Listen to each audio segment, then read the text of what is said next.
think it's really important that young people get the opportunity to be challenged in terms of their perceptions of what art is and can be and how it can affect place.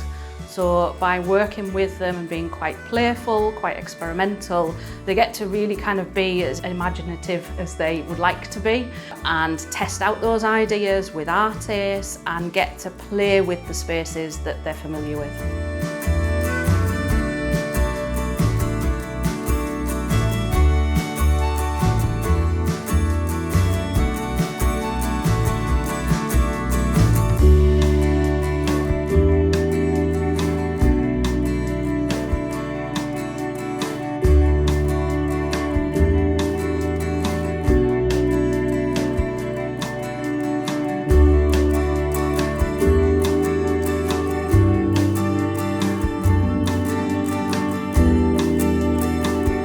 I'm Sarah Cooper.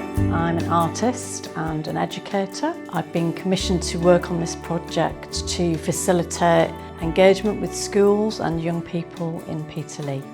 Any public artwork creates memory, it creates spectacle, it creates a connection, however temporary.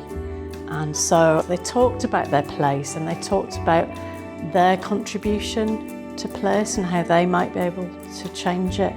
So in this sense, the Apollo installation acted as a sort of catalyst.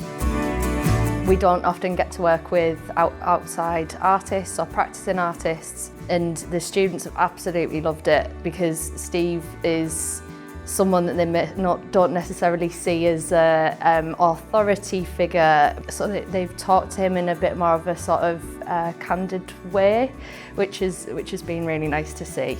And I think just that whole excitement about creating artwork has come back a little bit. They're allowed to create things that are bigger than the room they're in. They're allowed to create artwork in the community that other people can see, so I think it'll have a positive impact on their work in school and then maybe their view of Peterlee as a whole.